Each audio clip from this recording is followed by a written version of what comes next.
The ocean stretched out before us, a vast and endless expanse of blue that shimmered under the early morning sun. The cruise ship, Aurora's Grace, was a floating city, a testament to human engineering and luxury. Its decks were filled with laughter, clinking glasses, and the hum of endless activities. Families played in the pool, couples danced on the promenade, and a string quartet played softly in the background. It was perfect, a dream vacation that promised relaxation, adventure, and memories to last a lifetime. For me, this trip was meant to be a reset. After months of grueling work hours and personal upheavals, I had finally agreed to let my best friend Mia drag me away for what she called a desperately needed break. Mia was the life of the party, the kind of person who could make friends anywhere. She had already charmed half the ship's passengers within the first 2 days. "This is it, Olivia," she said, sipping on a brightly colored cocktail as we leaned against the railing of the upper deck. "This is what life is supposed to feel like. No deadlines. No drama. Just us in the ocean."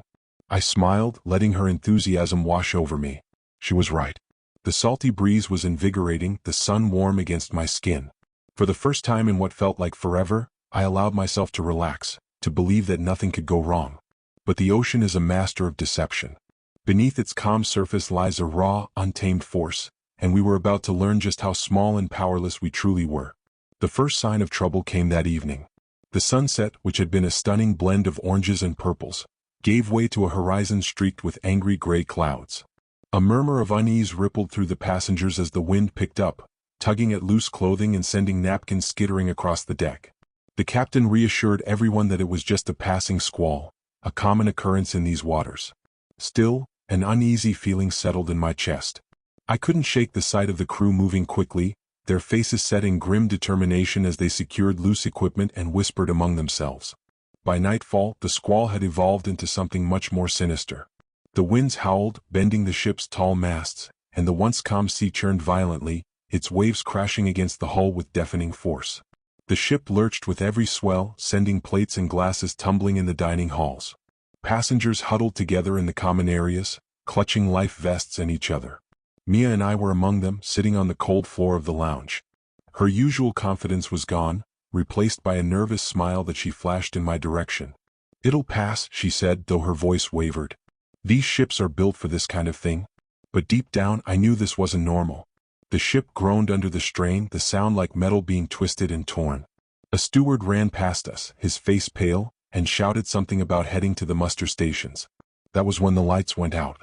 The sudden darkness was a shock, broken only by the flickering glow of emergency lights along the corridors. Panic spread like wildfire. People screamed, their voices rising above the storm's roar. A voice crackled over the intercom, the captain's tone strained but steady. "Attention all passengers and crew. Please remain calm and proceed to your assigned lifeboat stations. This is not a drill." The word sent a chill through me. Mia grabbed my hand, her grip tight. "We have to go," she said, pulling me to my feet. We stumbled through the chaos, the ship tilting alarmingly with each wave. The corridors were a nightmare of panicked passengers, crying children, and frantic crew members shouting instructions. Water was already seeping onto the lower decks, pooling around our feet as we climbed toward the lifeboats. When we finally reached the deck, the full fury of the storm hit us. The wind screamed, tearing at our clothes and hair, and the rain lashed against our skin like needles. The lifeboats swung precariously on their davits, and the crew struggled to lower them amidst the chaos. "Over here," a crew member shouted, waving us toward an open lifeboat. Mia and I clung to each other as we made our way to it, the deck slick with rain and seawater. A wave crashed over the railing, knocking people off their feet and sweeping one man dangerously close to the edge. The lifeboat filled quickly, and the crew began lowering it into the heaving sea. As it descended, I looked back at the ship, its towering silhouette illuminated by flashes of lightning. It looked less like the luxury liner we had boarded and more like a ghost ship, its decks awash with chaos and fear. When the lifeboat hit the water, I thought we might be safe. But the ocean had other plans. The waves were monstrous, towering over us like walls of water, and the lifeboat was tossed about like a toy. People screamed, clinging to the sides and to each other. I felt Mia's hand clutching mine, her knuckles white with fear. "This isn't happening," she whispered, her voice trembling. "This can't be happening." But it was. The last thing I saw before everything went black was a massive wave, a dark, unstoppable force, crashing over us and swallowing the lifeboat whole. When I woke, the world was silent. The storm had passed, leaving behind an eerie calm. The sky was a dull gray, and the ocean stretched endlessly in every direction. I was floating on a piece of wreckage, cold and soaked to the bone. Mia was nowhere to be seen. My heart sank as I called out her name, my voice hoarse and weak. There was no response, only the sound of the gentle waves lapping against the debris. I was alone. Or so I thought. Far off in the distance I saw something, a shape bobbing on the water. My pulse quickened as I squinted against the weak light, hoping, praying, that it was another survivor. And then I heard it, a faint, desperate cry for help. The voice was faint, barely audible above the sound of the waves, but it was there, a lifeline of hope. I forced myself to focus, scanning the endless expanse of water for its source. My heart thudded in my chest as I spotted a figure clinging to a piece of debris several yards away. "Mia!" I shouted, my voice cracking with desperation. I kicked my legs, paddling toward the figure as the salty water stung my eyes and throat. The debris shifted as I got closer, and relief washed over me when I saw her face. It was pale, her lips trembling, but she was alive. "Olivia," she croaked, her voice weak but unmistakable. "I've got you," I said, gripping the edge of the splintered wood she clung to. Together we held on, our makeshift raft barely large enough to keep us afloat. The ocean around us was calm now, eerily so, as if mocking the chaos it had unleashed just hours earlier. The sky remained a dull gray, the sun hidden behind a veil of thick clouds. There was no sign of the cruise ship, no sign of the lifeboats, and no sign of other survivors. How far do you think we are from land?" Mia asked, her voice trembling as much from fear as from the cold. "I don't know," I admitted, my throat tight. The truth was, I had no idea where we were. The storm had disoriented us completely, and all I could see was water in every direction. Mia shivered violently, her teeth chattering. Her clothes, like mine, were soaked through, and the chill of the open ocean was seeping into our bones. "We have to do something," she said, her voice rising with panic. "We can't just sit here." "We will," I said, trying to sound calm even though I felt anything but. "We just need to think." I forced myself to focus on our immediate needs. Survival was about priorities, and right now, the top of that list was staying warm and hydrated. The splintered raft beneath us offered little in the way of insulation, and the sun, hidden behind the clouds, gave no warmth. "We need to conserve our energy," I said. "And we need to figure out how to collect fresh water." Mia nodded weakly, her eyes darting nervously over the endless expanse of ocean. "What about food?" "Later," I replied. "Water first." Hours passed, though it felt like days. The sun remained hidden, and the temperature began to drop. Our raft drifted aimlessly, the currents carrying us who knew where. We tried to stay positive, but the fear was overwhelming. "Do you think anyone is looking for us?" Mia asked, breaking the silence. "They have to be," I said, though doubt gnawed at me. The storm had scattered the ship's passengers and lifeboats far and wide. Would anyone even know where to search? The night was the worst. The ocean, which had seemed calm during the day, turned menacing in the darkness. Every small splash, every creak of the raft, sent waves of terror through us. The cold was relentless, sapping our strength with every passing hour. "Mia," I whispered, my voice barely audible over the gentle lapping of the waves. "We're going to get through this. We just have to hold on." She didn't respond right away. When she did, her voice was raw with emotion. "I'm scared, Olivia." "Me too," I admitted. "But we're not giving up." At some point during the night, exhaustion overtook us. I drifted in and out of sleep, haunted by dreams of sinking ships and dark waters. Each time I woke, I would check to make sure Mia was still beside me. When dawn finally broke, it brought with it a glimmer of hope. The sky was still overcast, but the light revealed something we hadn't seen before, another piece of wreckage floating not far from us. "Mia, look," I said, shaking her awake. "What is it?" she asked groggily, her eyes widening as she spotted the debris. Together we paddled toward it, using our hands to propel our fragile raft through the water.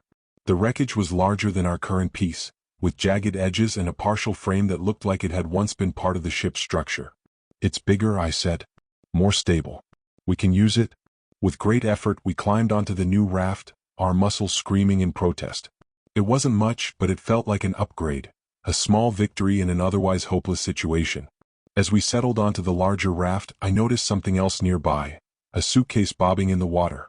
"Hold on," I said, leaning dangerously over the edge to grab it. The suitcase was heavy, its contents soaked, but it was intact. Mia and I pried it open with shaking hands, our hearts racing with anticipation. Inside we found a few articles of clothing, a sealed bag of crackers, and, most importantly, a bottle of water. "It's not much," Mia said, tears welling in her eyes. "It's enough," I said firmly. "This could keep us alive." We rationed the water and crackers carefully, each sip and bite a small lifeline. The clothes, though damp, provided some insulation against the cold, and for the first time since the shipwreck, we felt a tiny flicker of hope. The day wore on, and we took turns scanning the horizon for any sign of rescue. The ocean seemed infinite, its vastness both beautiful and terrifying. Each time a shadow crossed the water, our hearts leaped, only to sink again when it turned out to be nothing. By evening, the weight of our situation began to press down on us again. "What if no one comes?" Mia whispered, her voice cracking. "They will," I said, though my own doubts were growing. "We just have to hold on a little longer." As the second night fell, the cold returned with a vengeance, and we huddled together for warmth. The ocean was still, the stars hidden behind a thick layer of clouds. The silence was oppressive, broken only by the sound of our own breathing. I didn't sleep that night. Instead, I kept watch, my eyes scanning the dark horizon for any sign of rescue. Somewhere out there, I told myself, someone was searching for us. They had to be. And until they found us, Mia and I would keep fighting. We had no other choice. The third day dawned with a weak, pale light. The air was still, and the ocean was unnervingly calm, as if mocking our desperate attempts to stay alive.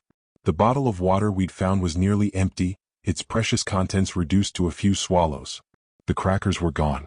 Hunger gnawed at our stomachs, and thirst was a constant, unrelenting torment. Mia lay on the raft beside me, her face pale and her lips cracked. Her usually vibrant energy had been replaced by a haunting quiet. I shook her shoulder gently. "Mia, we have to keep moving. We need to try." She stirred, her eyes fluttering open. "Try what?" she asked, her voice barely above a whisper. "Anything," I said. "We can't just lie here and wait. If we don't act, we'll die." She nodded weakly, and we began paddling with our hands, hoping the current would take us closer to something. Anything. The endless horizon remained stubbornly empty, but we clung to the fragile hope that land, or rescue, might be just over the curve of the earth. Hours blurred together as we paddled in silence, the sun climbing higher and scorching our exposed skin. I tried not to think about how parched I was, how much I craved a single drop of fresh water. Every thought of food or drink was a cruel taunt. "Look." Mia's voice, suddenly sharp with excitement, broke the monotony. I followed her gaze, squinting against the glare of the sun. In the distance, something floated, a dark shape bobbing on the waves. My heart leaped. Could it be another piece of wreckage? A lifeboat? With renewed energy we paddled toward it, the exertion sending pain shooting through our tired limbs. As we drew closer, the shape came into focus, a weathered wooden crate, half submerged but intact. "It might have supplies," Mia exclaimed, her voice trembling with hope. We maneuvered the raft alongside the crate, using our hands to pull it closer.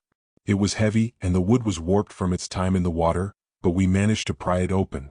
Inside we found a small miracle: cans of preserved fruit, a rusted can opener, and a few bottles of water. "We're saved," Mia whispered, tears streaming down her face. Not quite, I thought, but I kept the pessimism to myself. This find was enough to sustain us for a while longer, enough to keep us alive while we figured out our next move. We ate sparingly, each bite of the syrupy fruit a moment of bliss.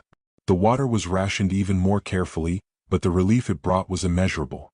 That night, as the stars emerged from behind the thinning clouds, we allowed ourselves a small celebration. Mia managed a weak smile, her first since the storm. "We're survivors, Olivia," she said, her voice steadier than it had been in days. "We can do this." Her optimism was infectious, but survival was more than just a mental game.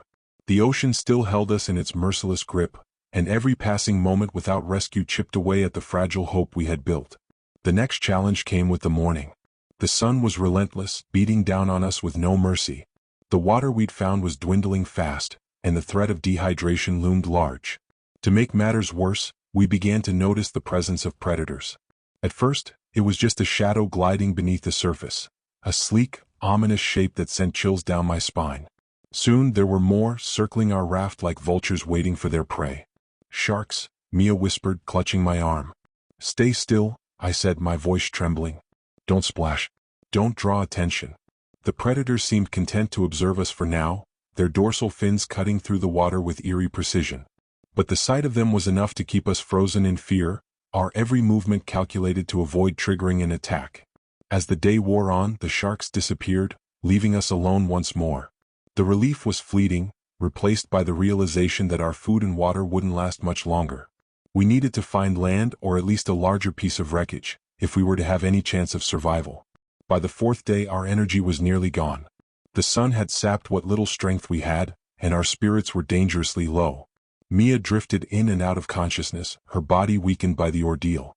I forced myself to stay alert, scanning the horizon for any sign of rescue. Each time I thought I saw something, a distant speck or a shadow on the water, it turned out to be a cruel mirage.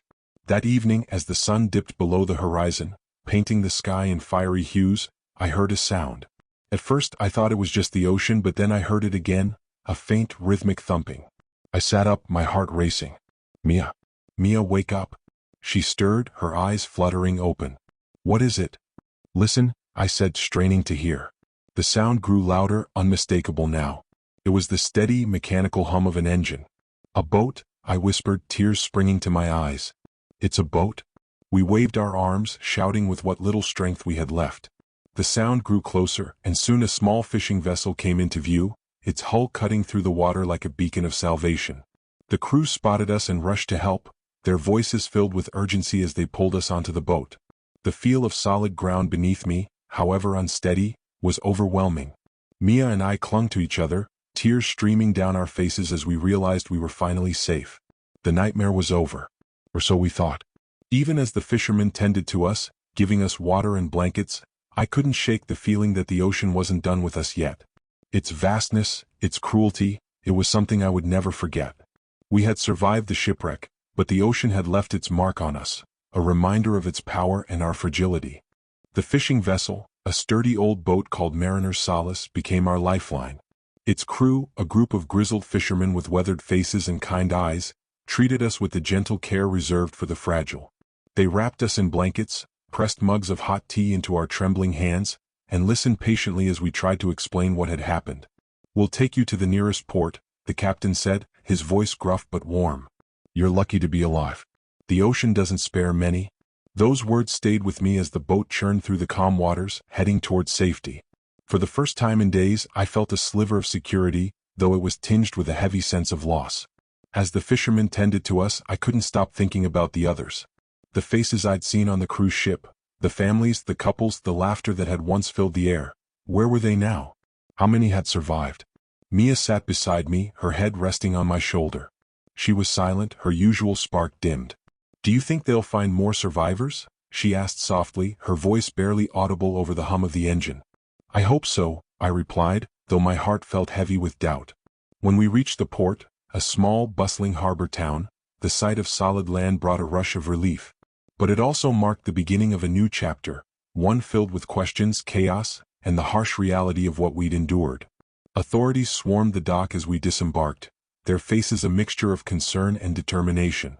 They asked us endless questions, about the storm, the ship, the moments leading up to the wreck. Each answer felt like peeling back a layer of the nightmare we were trying to leave behind. In the days that followed, Mia and I stayed in a small hotel provided by the local government.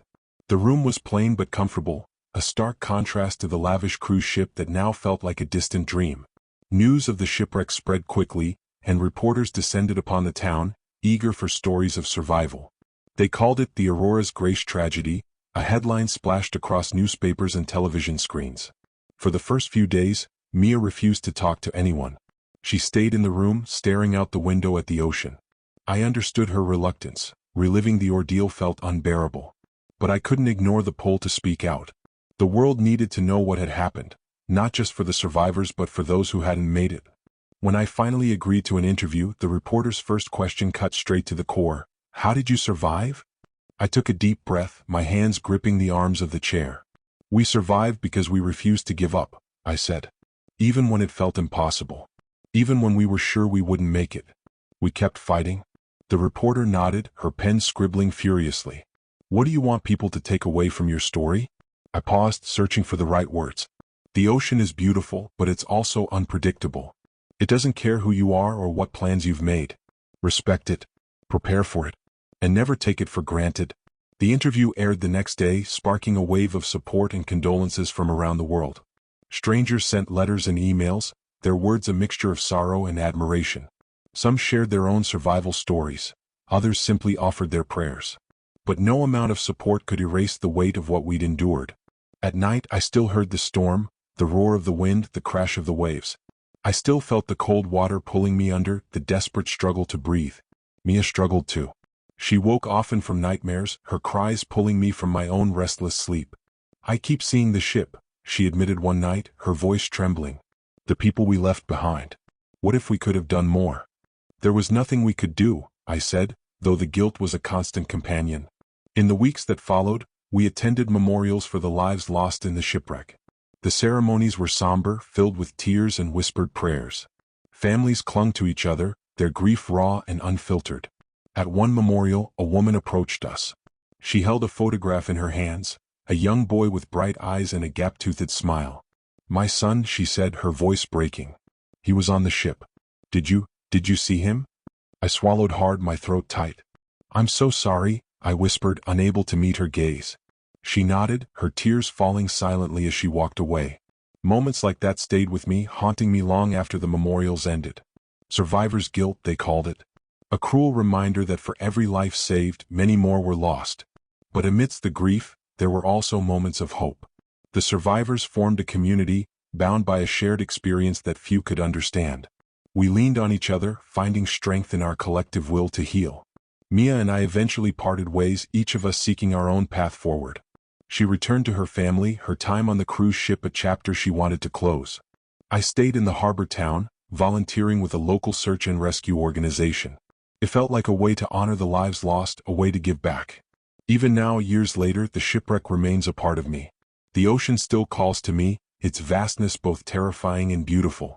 I've learned to respect its power, to see it for what it truly is, a force of nature that demands humility. Surviving the shipwreck wasn't just about endurance, it was about resilience, about finding strength in the face of unimaginable loss.